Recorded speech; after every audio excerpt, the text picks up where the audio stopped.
Hello friends, मैं जयेश और मैं आपका स्वागत करता हूँ कूल स्कूल में। आज हम देखेंगे क्लास 7 का 4th chapter Maharashtra before the times of Shivaji Maharaj. Shivaji Maharaj के काल से पहले महाराष्ट्र कैसा था, कैसी परिस्थिति थी महाराष्ट्र की, और इससे हमें ये समझने में भी हेल्प मिलेगी कि कैसे शिवाजी महाराज को रिस्पॉन्सिबिलिटी लेनी पड़ी महाराष्ट्र को आगे बढ़ाने की या फिर खड़ा करने की। तो इसमें हम देखेंगे कि विलेज को क्या कहते थे, पहले कस्बा क्या था, परगना क्या था, फिर कैसे महाराष्ट्र में बहुत बड़ा एक दुष्काल फैमाइन आया था, दुष्काल आया था। देन वारकरी संप्रदाय का जो काम है वो भी हम देखेंगे। संत, उसमें से जो संत है, इम्पोर्टेंट संत है, उसमें से हम नामदेव, संत ज्ञानेश्वर, संत एकनाथ और संत तुकाराम, इनके बारे में हम देखेंगे इस चैप्टर में। अगर आपने कूल स्कूल को सब्सक्राइब नहीं किया है तो प्लीज जरूर सब्सक्राइब कर लीजिए, क्योंकि इससे हमें इंकरेजमेंट मिलता है। और सेकंड और उस इंकरेजमेंट से भी मोस्ट इंपॉर्टेंट थिंग इज कि अगर हम किसी चैप्टर का वीडियो बनाते हैं तो उसका नोटिफिकेशन डायरेक्टली आपको आ जाएगा। तो आप प्लीज जरूर सब्सक्राइब कर लीजिए। और अगर आप हमारे वीडियोस आपको अच्छे लग रहे हैं, जो विलेज था उसे मौजा कहा जाता था, और जो विलेज का चीफ हुआ करता था उसे पाटिल कहा जाता था। इस पाटिल का क्या काम था? उसका काम था to bring maximum land under cultivation. तो जो एक विलेज के बाउंड्री में जितना लैंड आता है, वो लैंड, ज्यादा से ज्यादा लैंड कल्टीवेशन के अंडर आए, उस पर क्रॉप लगे और उस विलेज का आउटपुट बढ़े, ये उस पाटिल का काम हुआ करता था। गांव में डिस्प्यूट हुआ करते थे तो पाटिल उसको रिजॉल्व करता था। तो काइंड ऑफ कॉसी जज का काम ये किया करता था। देन इस पाटिल, एक पूरा गांव, इतना बड़ा गांव है तो इसका पूरा जो कारोबार है वो एक पाटिल थोड़ी संभाल पाएगा, तो उसको हेल्प करने के लिए थे कुलकर्णीज। कुलकर्णीज क्या करते थे? रिकॉर्ड रखते थे रेवेन्यूज का। अब रेवेन्यू क्या होता है? एक गांव है, एक गांव के बहुत सारे टैक्सेस होते हैं। कुछ क्रॉप पे टैक्स हो गया, कुछ अपना अपना घर पे टैक्स हो गया, कुछ नल का पानी आता है उस पर टैक्स हो गया। तो इसका जो रिकॉर्ड्स रेवेन्यूज का रखा जाता था वो कुलकर्णी रखा करते थे। जैसे अभी हमारे गांव में एक ग्राम सेवक होता है, वो रखता है, लेकिन उस टाइम पे वैसी व्यवस्था नहीं थी। उस टाइम पे कुलकर्णीज होते थे जो ऐसा रिकॉर्ड रखते थे। फिर गांव में बहुत सारे आर्टिजन्स रहते थे, बहुत सारे कलाकार लोग रहते थे। फिर और उनके राइट्स जो थे वो हेरेडिटरी थे। हेरेडिटरी राइट क्या होता है? हेरेडिटरी राइट ऐसा होता है कि अगर आपके फादर या फिर फोर फादर कुछ एक काम करते हैं तो आप भी वही काम करेंगे, या फिर आपका बेटा जो होगा वो भी वही काम करेगा। ये हेरेडिटरी राइट होता है। और फिर जो पीसेंट थे वो अपने एग्रीकल्चर का कुछ शेयर, एग्रीकल्चर प्रोड्यूस का कुछ शेयर जो था वो इन इन आर्टिसंस को दिया करते थे, फिर गवर्नमेंट को दिया करते थे, और इसको बलूता कहा जाता था। फिर आगे हम देखेंगे कि जो एक कस्बा है, कस्बा जो था, कस्बा एक बहुत बड़ा विलेज हुआ करता था। तो एक छोटा विलेज है उसे मौजा कहा करते हैं, और एक बड़े विलेज को कस्बा कहा करते थे। तो ऐसे क्या, ये क्या था? तो ये हेडक्वार्टर्स ऑफ परगना हुआ करता था। जैसे कि हम देखेंगे कि इंदापुर कस्बा था, उसका वो जो था इंदापुर परगना हुआ करता था। इंदापुर कस्बा ऑफ इंदापुर परगना, वाई कस्बा ऑफ वाई परगना। और ये जो थे वो इस परगनास के हेडक्वार्टर हुआ करते थे। फिर हम देखेंगे कि इस कस्बे में भी एग्रीकल्चर ही सबसे बड़ा ऑक्यूपेशन हुआ करता था। ऑक्यूपेशन क्या होता है? आप जो काम करते हैं उसमें ऑक्यूपेशन कहते हैं। इसमें स्किल्ड आर्टिसंस होते थे, उसमें कारपेंटर्स, ब्लैकस्मिथ कस्बे में रहा करते थे। कारपेंटर कौन होता है? सुतार काम करने वाला बंदा। ब्लैकस्मिथ कौन होता है? जो लोहार काम करता है, उसको ब्लैकस्मिथ कहते हैं। तो और इस जगह पे usually most of the times market हुआ करता था। जो आज भी हमारे तहसील के गांव में, अगर आप कोई विलेज में रहते हो तो आप देखोगे कि आपके गांव में शायद से मार्केट ना हो, लेकिन आपके तहसील के गांव में मार्केट होगा। तो सेम सेम कॉन्सेप्ट है कि कस्बा था, कस्बा में यूजुअली मार्केट हुआ करते थे। वहां पे जैसे हमारे विलेज में पाटिल और कुलकर्णी थे, वैसे इस कस्बे में कौन थे? शेटे और महाजन थे। ये वतनदार थे, मतलब जो उसका कारोबार था कस्बे का, ये इन दोनों के हाथ में था। फिर ऐसा भी नहीं था कि हर कस्बे में कोई पेट हो, पेट मतलब मार्केट। तो हर विलेज में कोई पेट हो, हर कस्बे में कोई मार्केट हो, ये जरूरी नहीं हुआ करता था। और इस पेट को बनाने का काम, कि इस गांव में पेट होनी चाहिए, इसकी रिस्पॉन्सिबिलिटी होती थी ये शेटेज और महाजन्स पे। और उसके लिए क्या होता था कि गवर्नमेंट की तरफ से इनको कुछ जमीन दी जाती थी, और कुछ राइट्स मिलते थे विलेजर्स से कि हाँ आप इसको खड़ा कीजिए। और जो महाजन थे ये अकाउंट्स इस पेट के इस मार्केट के अकाउंट्स मैनेज करते थे। विलेज लेवल पे रेवेन्यू कौन मैनेज करता था, आप कमेंट बॉक्स में लिखिए। विलेज लेवल पे कुलकर्णीज मैनेज करते हैं, वैसे ही कस्बा लेवल पे कौन मैनेज करता है, तो महाजन मैनेज करते थे अकाउंट्स।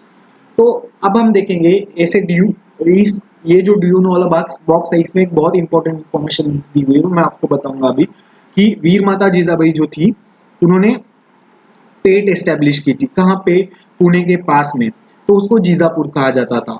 और इस ये डिफरेंट डिफरेंट पेट्स थी, तो इसका नाम था मालपुरा, खेलपुरा, परसपुरा, विठापुरा। अब इसके नाम ऐसे क्यों थे? क्योंकि उन्होंने क्योंकि इनके जो नाम थे ये मालोजी राजे के नाम पे था, खेलोजी राजे के नाम पे था, परसोजी राजे के नाम पे था और विठोजी राजे के नाम पे था। आप देखेंगे ये पेट का और ये जो नाम है इसमें बहुत सारी सिमिलरिटीज है। मालपुरा मलोजी, खेलपुरा खेलोजी, परसपुरा परसोजी, विठापुरा विठोजी। और ऐसे ही शिवापुर करके जो एक उन्होंने पेट खड़ी की थी, कहाँ पे? खेड़ के पास में, और in the name of Shivaji Maharaj. तो शिवाजी महाराज के नाम पे उन्होंने शिवापुर करके पेट खड़ी की थी। हम देखेंगे कि परगना, परगना क्या होता है? जब बहुत सारे विलेजेस एक साथ में आ जाएंगे तो उसको परगना कहते हैं, ठीक है। और ऐसा नहीं था कि हर परगना में नंबर ऑफ विलेजेस सेम होंगे, कि एक परगना में लेट से 50 विलेजेस है तो हर परगना में 50 विलेजेस होंगे, ऐसा नहीं था। जैसे हम देखेंगे फॉर एग्जांपल पूरा पूना परगना बड़ा था तो उसमें 290 विलेजेस हुआ करते थे, और चाकन परगना था उसमें 64 ही विलेज थे।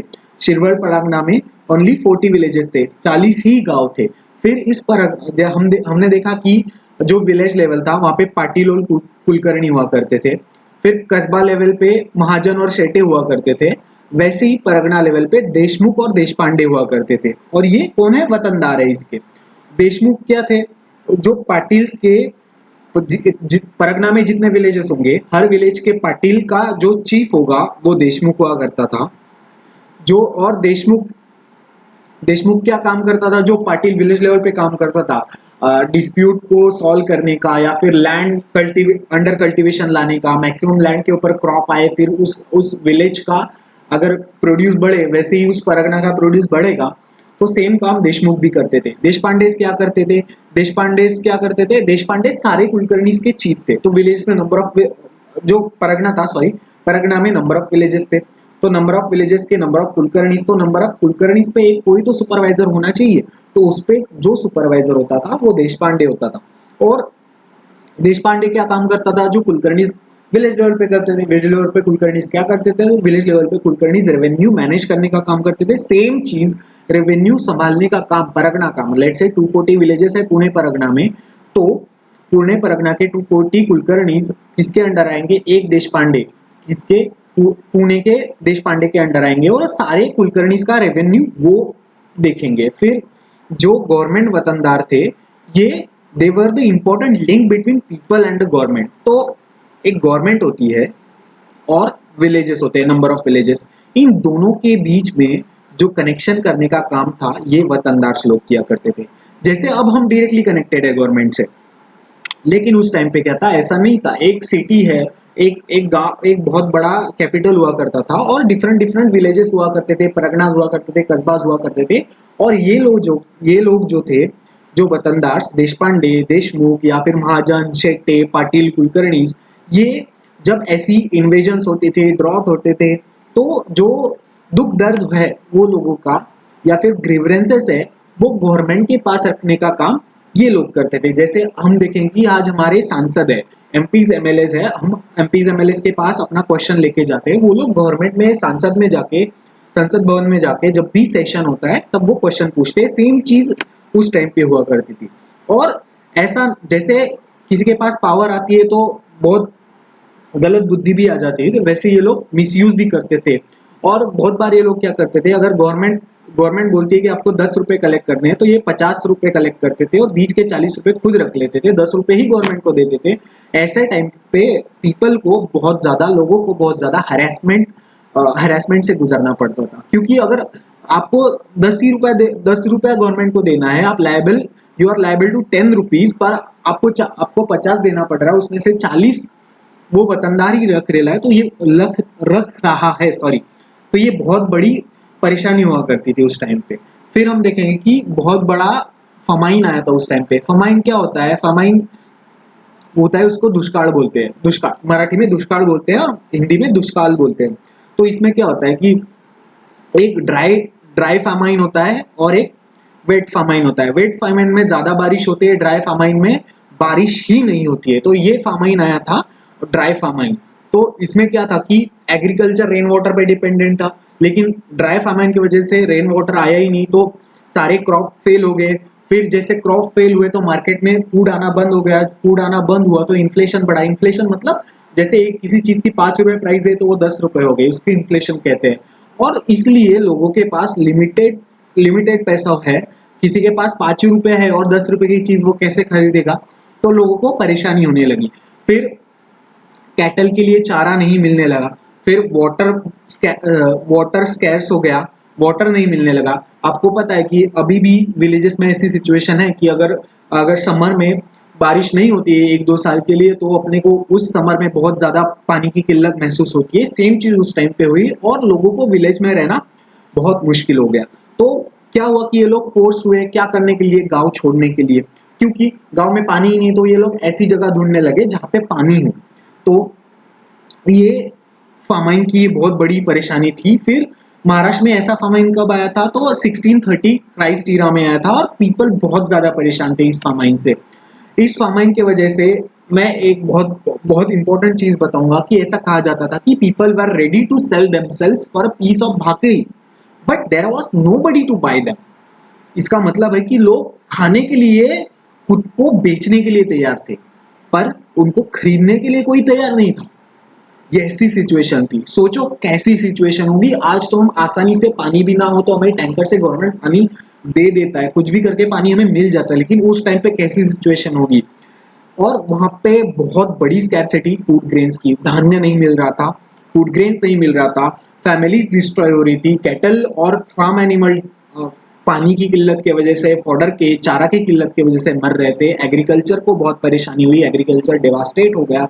फैमाइन ने सारी इंडस्ट्रीज को ताले लगा दिए। जैसे अभी हम कोरोना की वजह से इंडस्ट्रीज को ताले लगे थे, सेम चीज फैमाइन की वजह से हुई। फैमाइन की वजह से, क्योंकि कुछ प्रोड्यूस ही नहीं होगा तो इंडस्ट्रीज कैसे चलेगी? मार्केट में पैसा ही नहीं है, फूड ग्रेन्स ही नहीं है, तो इंडस्ट्रीज कैसे चलेगी? और उसकी वजह से क्या होगा? फाइनेंशियल ट्रांजेक्शन थे सारे, वो कम होते गए और स्टैंड स्टिल आ गए। स्टैंड स्टिल मतलब बंद ही हो गए, एक जगह पे रुक गए। और लोगों को बहुत दूर दूर तक फूड के लिए, काम के लिए बहुत दूर दूर तक घूमना पड़ा। और ऐसे सिचुएशन में पूरे महाराष्ट्र में नॉर्मलसी लाना, मतलब पूर्ववत सिचुएशन में लाना महाराष्ट्र को एक बहुत बड़ा चैलेंज था, क्योंकि लोग डेवास्टेट हो गए थे। और ऐसे सिचुएशन में जो पिक्चर में आता है तो वारकरी मूवमेंट पिक्चर में आता है। जो वारकरी मूवमेंट के संत थे, उन्होंने बहुत अच्छा काम किया। और आपको पता है कि जो लोग थे ब्लाइंड बिलीफ्स और रिचुअल से, अंधविश्वास और कर्मकांड में बहुत ज्यादा विश्वास रखते थे उस टाइम पे, क्योंकि ऐसी सिचुएशन तब आती है तब आपको आंसर फिजिकली नहीं मिलते, तो लोग क्या करते हैं, या फिर हम सब लोग क्या करते हैं, हम आंसर ढूंढते हैं किसमें? भगवान में। तो लोग फैटलिस्टिक और इनर्ट हो गए थे, मतलब भाग्यवाद पे भरोसा करने लग गए थे, मतलब जो होगा अब हम क्या कर सकते हैं, सारे नसीब में ही लिखा है, लेकिन आप कुछ करोगे ही नहीं तो कैसे होगा? ये सेम चीज फैटलिस्टिक और इसको इनर्ट भी कहते हैं। और उन्होंने सारा इनिशिएटिव खो दिया था, मतलब मैं कुछ नहीं कर सकता, अब जो मिलेगा वो भगवान की तरफ से मिलेगा, मेरे नसीब में है वही लिखा है। ऐसी चीज उस टाइम पे चली गई थी। ऐसी लोगों की मिजरेबल सिचुएशन थी। ऐसे सर्कमस्टांसेस में, ऐसे सिचुएशन में जो महाराष्ट्र में संत आए, उन्होंने बहुत अच्छा, जो मास था, मासेस मतलब लोगों को इंस्पायर करने का, मोटिवेट करने का काम किया। और महाराष्ट्र में बहुत बड़ा ग्रेट ट्रेडिशन है किसका? संत का। उसमें संत ज्ञानेश्वर, संत नामदेव, ये बहुत इंपॉर्टेंट संत है। और इनके बाद में भी बहुत सारे हम संत आए, और उसमें बहुत, मतलब हर क्लास थे। कोई कोई नीची कास्ट है, कोई ऊपर ऊपर कास्ट से है, कोई छूत है, कोई अछूत है, ऐसा कुछ भी नहीं देखा गया। फिर ये देखा गया कि हमें लोगों को इंस्पायर करना है और ऑल स्टार्टरा से इस संत ट्रेडिशन में लोग जुड़ते गए, संत जुड़ते गए। इसमें से इम्पोर्टेंट जो नाम है वो मैं आपको बताऊंगा। संत चोखामेड़ा, संत गोरोबा, संत सेना, संत सावता, संत नरहरि, संत शेख मोहम्मद, मुस्लिम संत भी थे। सोचो कैसी सिचुएशन होगी उस टाइम पे, कैसी एकता होगी, कैसी यूनिटी होगी उस टाइम पे।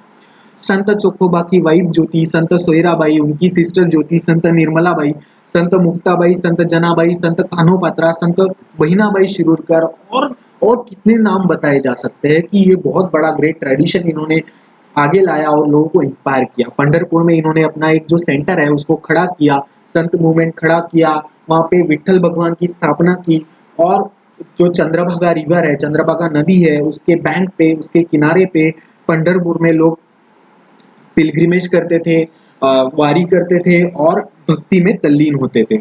इससे इससे क्या होता है, जब हम आंसर ढूंढते हैं तो हमें सही डायरेक्शन में जाने के लिए गुरु चाहिए। और उस टाइम पे लोग जो डिस्ट्रेस में थे तो सही डायरेक्शन दिखाने का काम इन गुरुवर्य लोगों ने किया, इन संतों ने किया। इसलिए इनका महाराष्ट्र में बहुत बड़ा वारकरी ट्रेडिशन है। और एक महाराष्ट्र में बहुत बड़ी एकादश में बहुत सारी यात्राएं निकलती है और पंढरपुर में जाते हैं लोग, बहुत भक्ति भाव से लोग वहां पे जाते हैं। हम देखेंगे कि वारकरी मूवमेंट में के जो संत थे वो बहुत बड़े ऑर्गेनाइजर हो, अच्छे ऑर्गेनाइजर थे। उन्होंने कीर्तन को फॉर्म किए और इक्वेलिटी का मैसेज दिया, जिसमें मेन और वुमन भी शामिल थे और सारी कास्ट से थे। अब कीर्तन क्या होता है? कीर्तन कीर्तन एक ऐसा ऐसी चीज है जिसमें जो गुरु होता है, जो संत होता है, वो लोगों को सही बातें बताता है, अच्छी बातें बताता है, उनको इंस्पायर करता है काम करने के लिए, अच्छे काम करने के लिए, फिर अच्छे काम करने के लिए जो बुरे काम है जैसे दारू पीना या फिर और चीजों के लिए वो उससे परावृत्त करता है।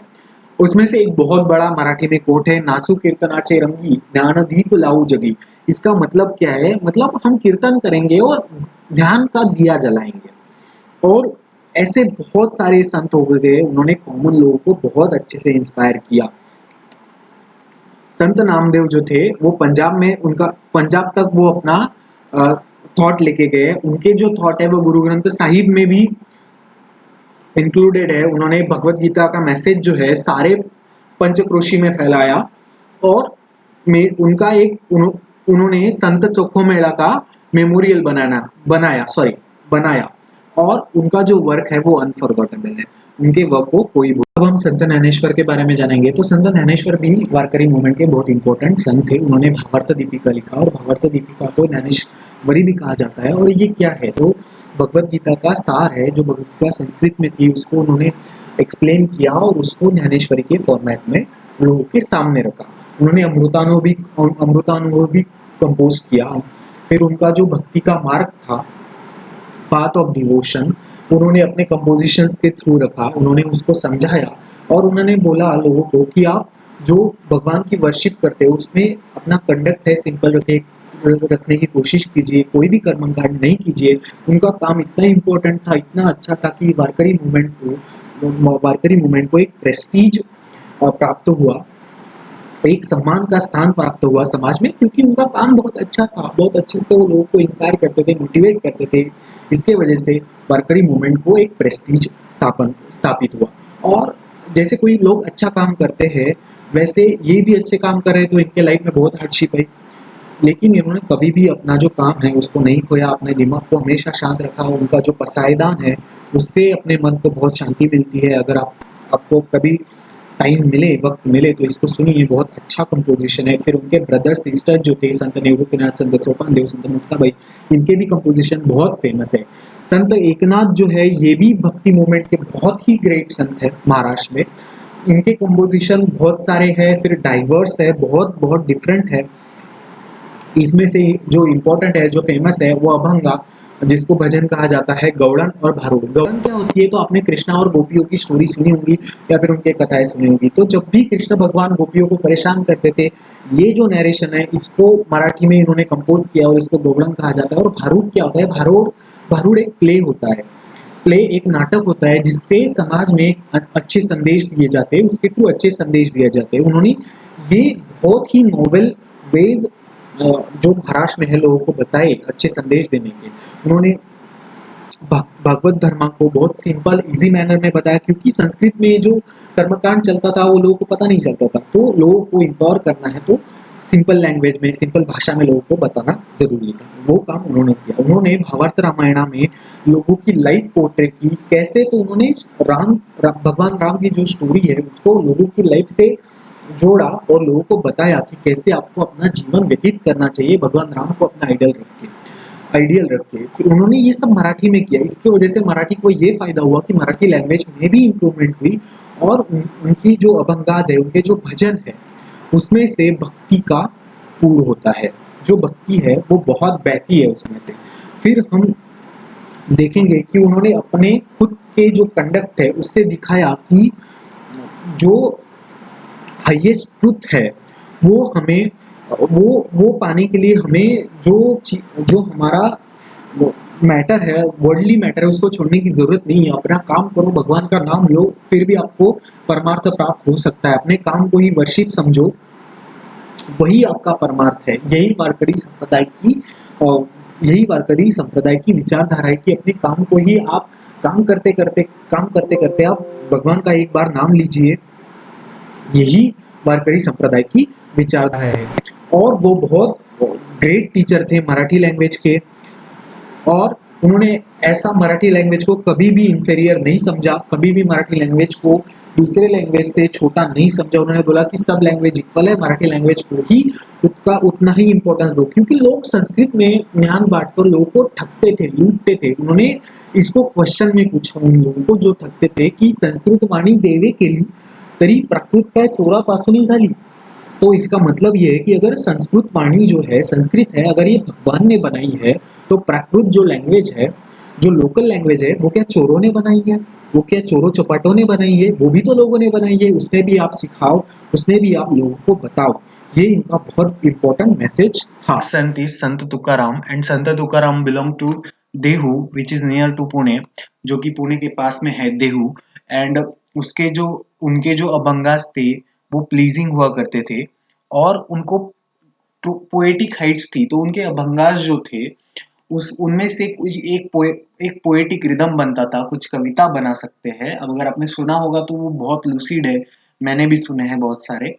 और उनकी जो गाथा है, और ये जो है मराठी लैंग्वेज के लिए एक ट्रेजर है, क्योंकि ये जो लोग थे इन्होंने संस्कृत के वर्क को मराठी में प्राकृत लैंग्वेज में ट्रांसलेट किया या फिर इजी लैंग्वेज में बताया। तो इससे क्या हुआ कि मराठी लैंग्वेज एनरिच होते गई।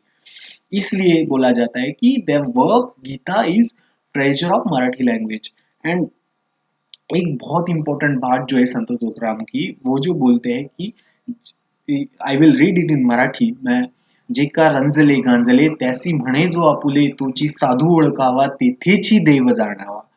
इसका मतलब ये होता है कि कोई अनहैप्पी पर्सन है, कोई टॉर्मेंटेड पर्सन है, कोई दुखी है, जो मन से बहुत बहुत नीचे जा चुका है, ऐसे आदमी को आप अगर खुद का कहोगे, उसे दो शब्द प्यार से बात करोगे, कुछ खाने को दोगे, उसी में आपका कोई साधुपना है, उसी में आपको भगवान दिखना चाहिए। फिर और इसी को ध्यान में रखते हुए उन्होंने एक बहुत अच्छा काम किया। वो ऐसा किया कि उनसे बहुत सारे लोगों ने लोन लिए थे। पुराने ज़माने में बैंक्स अवेलेबल नहीं थी, तो इनसे बहुत सारे लोगों ने लोन लिए थे, तो उनको उन्होंने फ्री किया। जो उनके लोन के डॉक्यूमेंट्स थे, बोरोइंग डॉक्यूमेंट्स थे, उनको इंद्रायणी नदी में बहा दिया और उन लोगों को अपने लोन से रिहा कर दिया।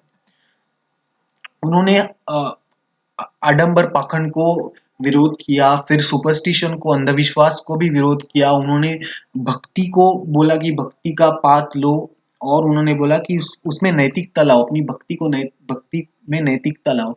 उन्होंने कहा कि जोडोनिया धन उत्तम व्यवहारे उदास विचारे वेच करी। जो हम धन जमा कर रहे हैं उसको सही तरीके से जमा करना चाहिए। अगर आप कुछ उदास व्यक्ति से कर रहे हो तो वो अच्छा नहीं होगा। और ये अच्छा काम कर रहे तो इनको भी अड़ंगा बहुत सारे लोगों ने डाला, लेकिन उन्होंने अपना काम चालू रखा। और उन्होंने बहुत सारी अपोजिशन फेस की, फिर भी उन्होंने अपना करेज नहीं खोया, अपना धैर्य नहीं खोया और आगे बढ़ते गए।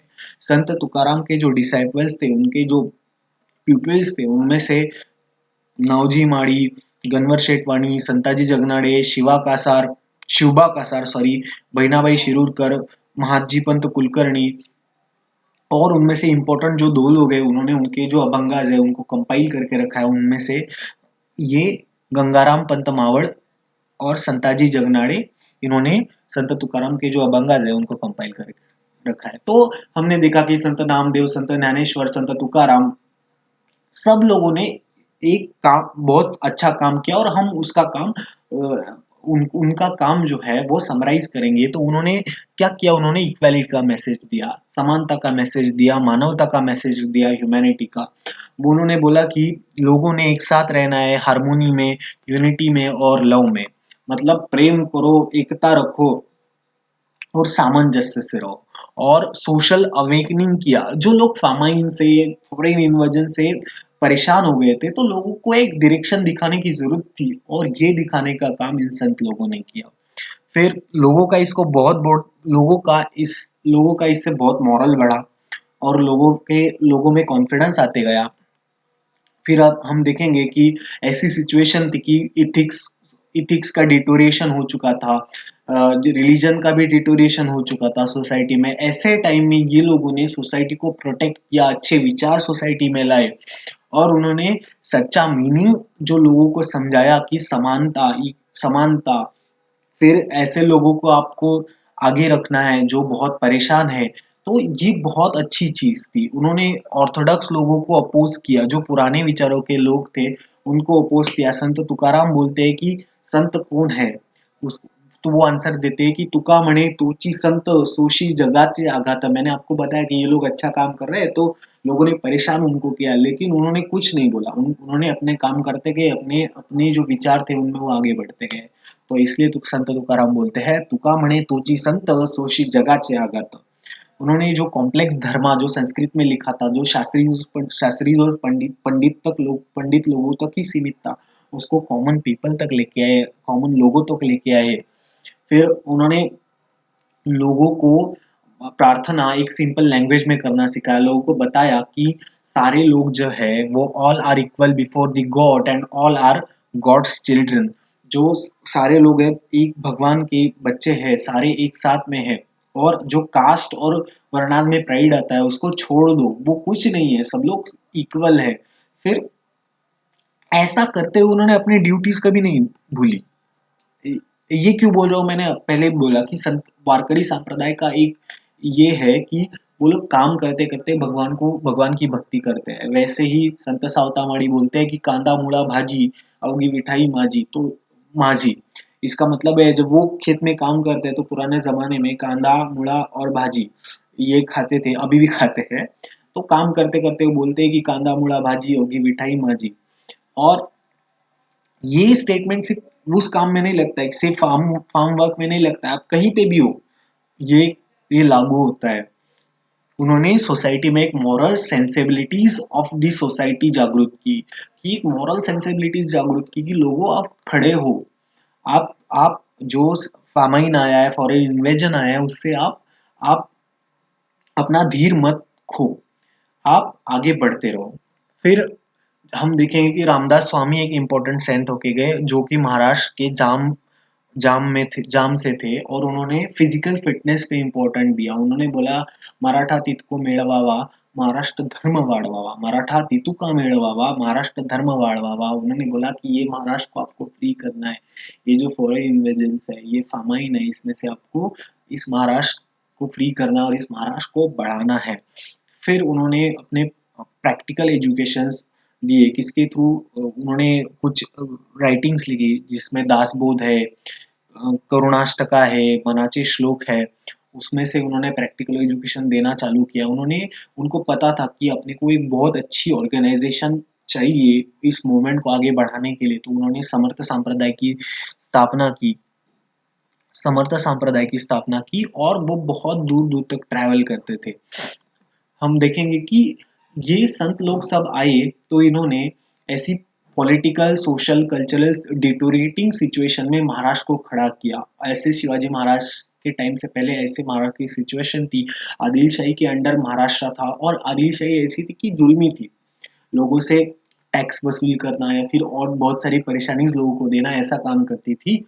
और ऐसे टाइम पे भी कुछ लोग फ्रीडम के बारे में सोचते थे, अपना एक स्वराज निर्माण करने के बारे में सोचते थे। और ऐसे ही विजनरी जो थे वो हमारे शाहजी महाराज थे, शिवाजी महाराज जी के पिता। उन्होंने अपना काम चालू रखा कि हमें अपना स्वराज खड़ा करना है, और उनके पुत्र जो है छत्रपति श्री शिवाजी महाराज, उन्होंने इस स्वराज की स्थापना करने की शुरुआत की। यहीं पे हमारा चैप्टर खत्म होता है।